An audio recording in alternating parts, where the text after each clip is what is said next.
সকল শ্রোতা ও বন্ধুদেরকে রূপকথা কাব্য আঙিনায় স্বাগত জানাচ্ছি। আজকে আমি আপনাদেরকে পড়ে শোনাতে যাচ্ছি সত্যজিৎ রায়ের লেখা একটি ছোট গল্প, আমি ভূত। গল্পটি ভালো লাগলে একটি লাইক, কমেন্ট করবেন এবং চ্যানেলটিকে সাবস্ক্রাইব করে দিবেন। আমি ভূত। আজ থেকে ঠিক 3.5 বছর আগে আমি জ্যান্ত ছিলাম। সেই সময় এই দেওঘরের এই বাড়িতেই আগুনে পুড়ে আমার জ্যান্ত অবস্থার শেষ হয়। এই বাড়ির নাম লিলি ভিলা। আমি এখানে এসেছিলাম আমার এক বন্ধুর সঙ্গে ছুটি কাটাতে। একদিন স্টোভে চা করতে গিয়ে স্টোভ ফেটে আমার কাপড়ে আগুন ধরে যায়। আমার মুখেও আগুন লেগেছিল, এইটুকু আমার মনে আছে। তারপর আর কিছু মনে নেই। তারপর থেকে আমি এই বাড়িরই বাসিন্দা। আমার চেহারা এখন কীরকম তা আমি নিজে জানি না, কারণ আয়নায় ভূতেরা ছায়া পড়ে না, জলেও যে পড়ে না সেটা বারুজ্জোদের পুকুরে পরখ করে দেখেছি। খুব যে আহামরি চেহারা নয় সেটা বুঝেছি একটা ঘটনা থেকে। লিলি ভিলায় 2 বছর আগে একটা পরিবার ছুটি কাটাতে এসেছিল। সেই পরিবারের কর্তা একদিন আমার মুখোমুখি পড়ে গিয়ে চোখ কপালে তুলে ভিড়মি গিয়েছিলেন। দোষটা আমারই। ভূত দেখা দেবে কি অদৃশ্য থাকবে সেটা ভূতের মর্জির উপরে নির্ভর করে। আমি অদৃশ্য থাকতে চেয়েছিলাম, কিন্তু অন্যমনস্কতার ফলে ভুল করে দেখা দিয়ে ফেলেছিলাম। এই ঘটনার পরে বুঝতে পেরেছিলাম যে আগুনে পুড়ে শরীর আর মুখের যে অবস্থা হয়েছিল, ভূত হয়েও সে অবস্থাটাই রয়ে গেছে। এই ভিড়মি দেওয়ার ঘটনার পর থেকেই এ বাড়িতে আর কেউ আসে না, কারণ হানাবাড়ি বলে এটার একটা বদনাম রটে গেছে। আমার পক্ষে এটা লোকসান, কারণ বাড়িতে জ্যান্ত লোকজন থাকলে আমার বেশ ভালোই লাগে। না হলে তো সেই একা একা দিন কাটানো। ভূত এ তল্লাটে আরও অনেক আছে, কিন্তু এ বাড়িতে তো নেই, কারণ এখানে আর কেউ কখনো অপঘাতে মরেনি। শহরের অন্য জায়গায় যে ভূত আছে তাদের সকলকে আমার পছন্দ নয়। কয়েকজন তো রীতিমতো মন্দ, যেমন নস্করদা বা ভীম নস্করের ভূত। ওর মতো কুচক্রি ফন্দিবাজ ভূত দুনিয়ায় দুটো হয় না। এই দেওঘরে কিছুদিন আগে লক্ষণ ত্রিপাঠী বলে এক পোস্টমাস্টার ছিলেন। লক্ষণের সঙ্গে সাপে নেউলে সম্পর্ক ছিল স্টেট ব্যাংকের কর্মচারী কান্তি ভাই দুবের। এক সন্ধ্যায় লক্ষণ ত্রিপাঠী পোস্ট অফিস থেকে বাড়ি ফিরছেন। সাবাবুদের বাড়ি পেরিয়ে মাঠটার কাছে আসতেই ভীম নস্করের ভূত করল কি, ঝপ করে একটা তেঁতুল গাছ থেকে নেমে ত্রিপাঠী মশায়ের ঘাটটা মোটকে দিল। তারপর সে কি হই হুল্লোড়, থানা দারোগা, কোর্ট কাচারি, মামলা মোকদ্দমা, সব শেষে ফাঁসি পর্যন্ত। কার ফাঁসি? লক্ষণ ত্রিপাঠীর দুশ্মন কান্তি ভাই দুবের। যে খুনটা করলো ভীম নস্করের ভূত, ঘটনাচক্রে সেই খুনের জন্য দায়ী হলো কান্তি ভাই দুবে। এই উদর বোঝা যে বুধর ঘাড়ে চাপবে সেটা জেনে শুনেই নস্করের ভূত করেছিল কাণ্ডটা। আমি বাধা দিয়ে নস্করদাকে বললাম যে তুমি কাজটা ভালো করনি। ভূত হয়েছ বলেই যে জ্যান্ত মানুষের অপকার করতে হবে এমন তো কোনো কথা নেই। তুমি তোমার রাজ্য, তোমার ধান্দা নিয়ে থাকো, আর জ্যান্তরা থাকুক তাদের ধান্দা নিয়ে। দুই জগতে ঠোকাঠুকি হলেই যত অনাসৃষ্টি। আমি নিজে সজ্ঞানে কোনো জ্যান্ত মানুষের অনিষ্ট করতে চাইনি, বিশেষ করে যেদিন থেকে বুঝেছি যে আমার চেহারাটা মানুষের মনে আতঙ্ক জাগায়।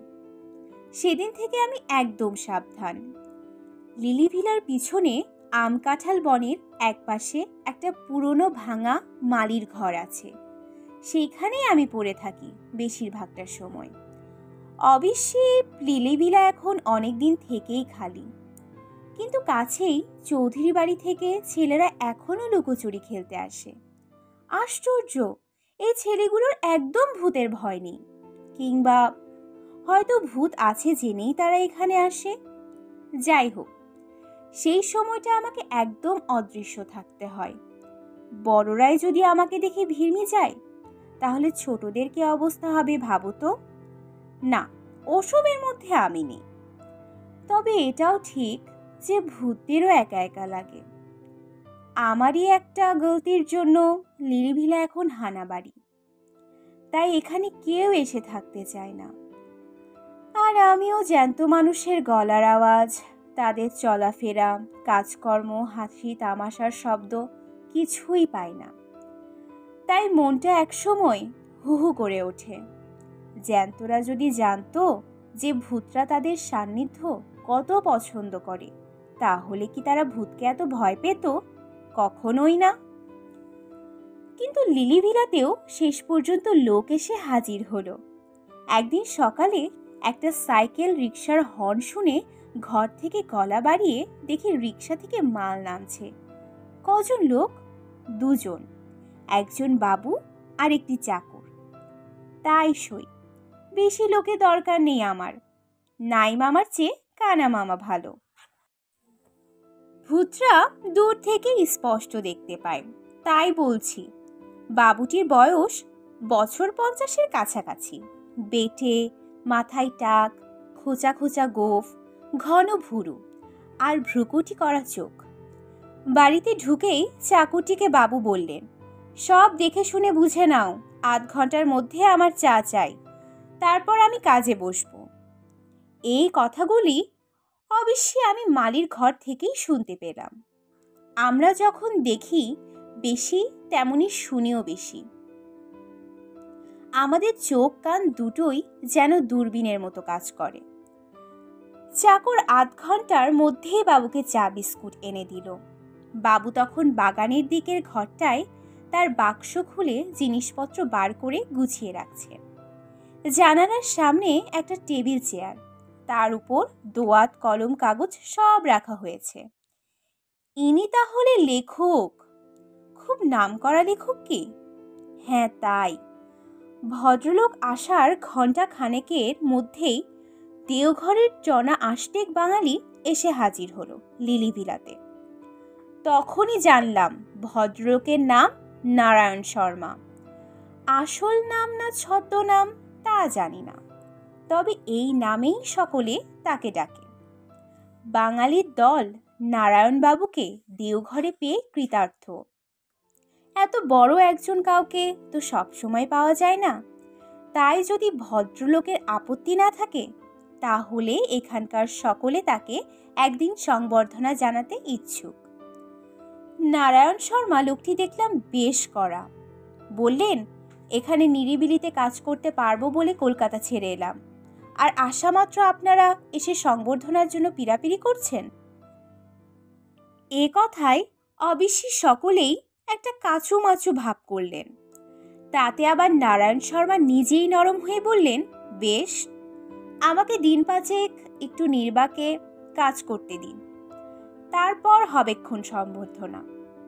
বেশি বিব্রত করলে আমি কিন্তু আবার তল্পি তল্পা গুটিয়ে কলকাতা ফিরে যাব।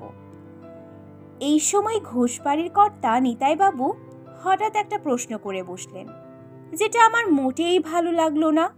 তিনি বললেন, এখানে এত বাড়ি থাকতে আপনি লিলিভিলায় এসে উঠলেন কেন? নারায়ণবাবুর মুখে এই প্রথম হাসির রেখা ফুটে উঠল। তিনি বললেন, হানাবাড়ি বলে বলেছেন তো। তা ভূত যদি আসে তাহলে তো ভালোই, একজন সঙ্গী পাওয়া যাবে। আপনি বোধহয় আমাদের কথাটা সিরিয়াসলি নিচ্ছেন না, বললেন হারু তালুকদার। কলকাতার এক ডাক্তার এখানে সপরিবারে এসেছিলেন। ভদ্রলোক নিজের চোখে দেখেছিলেন ভূত, আর সে নাকি বিভৎস ব্যাপার। প্রায় 15 মিনিট পরে জ্ঞান ফেরে ভদ্রলোকের। এখানে ভালো ডাক বাংলো আছে, ম্যানেজার আপনার খুব ভক্ত, বললে উনি নিজে সব ব্যবস্থা করে দেবেন। আপনি লিলিভিলা ছাড়ুন। এইবার নারায়ণ শর্মা একটা অদ্ভুত কথা বললেন। আপনারা বোধহয় জানেন না যে প্রেততত্ত্ব সম্বন্ধে আমি যতটা জানি ততটা খুব কম লোকেই জানে। আমার এখানকার লেখার বিষয় হচ্ছে ওই প্রেততত্ত্ব। সেই ডাক্তারের অবস্থায় আমাকে কোনোদিনও পড়তে হবে না, এটা আমি জোর দিয়ে বলতে পারি। তিনি ভূতের বিরুদ্ধে কোনো প্রিকশন নেননি, কোনো ব্যবস্থা করেননি। আমি সেটা নেব এবং করব। ভূত আমার কিছু করতে পারবে না। আপনারা সদুদ্দেশ্যে নেই উপদেশ দিতে এসেছেন তা জানি, কিন্তু আমি জানি এই লিলি বিলাতে থেকেই কাজ করতে চাই। এ বাড়িতে আমি ছেলে বয়সে এসেছি, তখনকার অনেক স্মৃতি আমার এই বাড়ির সঙ্গে জড়িয়ে আছে। ভূতের বিরুদ্ধে ব্যবস্থার কথাটা আমি প্রথম শুনলাম, কথাটা ভালো লাগলো না। আর প্রেততত্ত্ব, ভূত নিয়েও তত্ত্ব হয় নাকি? এসব কি বলছেন নারায়ণ শর্মা? অবশ্যই এখন এসব ভেবে কোনো লাভ নেই। রাতটা আসুক, আপনার থেকেই সব প্রশ্নের উত্তর মিলবে বলে আমার বিশ্বাস। তবে এই ব্যবস্থার কথাটা শুনে অবধি আমার মন বলছিল যে খবরটা একবার অন্তত মজা দেখার জন্য ভীম নস্করকে জানানো উচিত। সে জ্যান্ত মানুষের ঘাড় মটকাবার কায়দা রপ্ত করেছে, না জানি সে এ খবর শুনে কি বলবে। বেলা যতই বাড়তে লাগলো ততই আমার ছটফটানিও বেড়ে চলল। শেষটায় আর না পেরে অদৃশ্য অবস্থায় মল্লিকদের 200 বছরের পুরনো পোড়ো বাড়িটায় গিয়ে নস্করদার নাম ধরে ডাক দিলাম। সে দোতলার পূব দিকের ছাদ ভাঙা ঘরটা থেকে হাওয়ায় ভেসে নিচে এসে বেশ কড়া সুরেই বলল, এই অসময়ে কেন? আমি তাকে নারায়ণ শর্মার কথাটা বললাম। শুনে নস্করদা প্রচণ্ড কুটি করে বলল, বটে, বলি ব্যবস্থা কি সে একাই করতে পারে? আমরা পারি না? কি ব্যবস্থা করবে? ভয়ে ভয়ে জিজ্ঞাসা করলাম আমি বুঝেছিলাম যে নস্করদার মাথায় ফন্দি খেলছে। নস্করদা বলল, কেন? বেঁচে থাকতে 32 বছর ধরে ব্যায়াম করেছিল, ডন বৈঠক, মুগুর, ডাম্বেল, চেস্ট এক্সপান্ডার কিছুই বাদ দেয়নি। নারায়ণ ছোকরার ঘাড় মটকাবার শক্তি কি আমার নেই?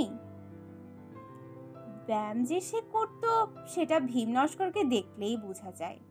সে বিষ খেয়ে আত্মহত্যা করেছিল, তাতে তার দেহের কোনো বিকার ঘটে নাই। তা এখনো হাত পা নড়লে শরীরের মাংসপেশি ঢেউ খেলে। আমি বললাম, তাহলে? আমি জানি যে আমার হৃৎপিণ্ড থাকলে সে এখন ধুকপুক করত। তাহলে আর কিছুই না, বলল নস্করদা। আজ রাত 12টায় নারায়ণ শর্মার আয়ু শেষ। ভূতের সঙ্গে চালাকি করলে আর যেই করুক, ভূত কখনো ক্ষমা করবে না। বাকি দিনটা যে কিভাবে কাটলো তা আমিই জানি। এদিকে নারায়ণ শর্মা সারাদিন তার ঘরে বসে লিখেছেন। বিকেলে সূর্য ডোবার বেশ কিছু আগে ভদ্রলোক ঘর থেকে বেরিয়ে উত্তরের রাস্তাটা ধরে বেশ খানিক হেঁটে আকাশে সন্ধ্যা তারাটার বেরোবার কিছুক্ষণের মধ্যে বাড়ি ফিরলেন। আজ অমাবস্যা, তাই চাঁদ নেই। আমি আমার ডেরা থেকে সবই লক্ষ্য করে যাচ্ছি। এবার নারায়ণ শর্মাকে দেখলাম একটা অদ্ভুত জিনিস করতে। সুটকেস খুলে একটা থলে বার করে তার থেকে একটা গুঁড়ো জিনিসের এক মুঠো নিয়ে একটা ধুনুচির মধ্যে ছড়িয়ে দিয়ে তাতে আগুন দিয়ে ধুনুচিটা ঘরের দরজার চৌখাটের বাইরে রেখে দিলেন। সেই ধুনুচি থেকে গল গল করে ধোঁয়া উঠতে লাগলো, আর দক্ষিণের হাওয়া সেই ধোঁয়াকে সোজা এনে ফেললো আমার ডেরায়। বাপরে, কি অবস্থা! ভূতেরা কোনো গন্ধ পায় না, কিন্তু এ গন্ধ দেখছি নাকের মধ্য দিয়ে একেবারে ব্রহ্মতালুতে পৌঁছে গেছে। এ কি সর্বনাশ! এ অবস্থায় নস্করদাও এই বাড়ির ত্রিসীমানায় আসতে পারবে না। আর সত্যি তাই হলো। মাঝরাত্রির নাগাদ আমার ঘরের পিছনের পাঁচিলের ওদিকে থেকে একটা চাপা গোঙানি শুনলাম। সুধন্য, ও সুধন্য! সুধন্য আমার নাম। বাইরে বেরিয়ে দেখি রাস্তার ধারে ঘাসের উপর নাক টিপে বসে আছে ভীম নস্কর। নাকি সুরেই কথা বলল সে। 21 বছর হলো গঙ্গা প্রাপ্তি ঘটেছে আমার, আর এই প্রাপ্ত জ্যান্ত লোকের কাছে হার মানতে হলো। মানুষ যে এত কল করতে পারে সেটা আমার জানা ছিল না। এ লোকটা পড়াশোনা করে নস্করদা, ও অনেক কিছু জানে। ও হো হো, এমন একটা লোকের ঘাড় মটকাতে পারলে কি সুখ হতো বল দেখিনি। সে যে আর হবার নয় সে তো বুঝতেই পারছো। তা পারছি, আজ আসি, সে এক নতুন অভিজ্ঞতা হলো বটে। নস্করদা চলে গেলে আমিও আমার নিজের ঘরে ফিরে এলাম। আর তারপরেই বুঝতে পারলাম যে আমার ঘুম পাচ্ছে। ভূতের চোখে ঘুম, এ যে অভাবনীয়, অবিশ্বাস্য ব্যাপার। কিন্তু তাহলে কি হবে?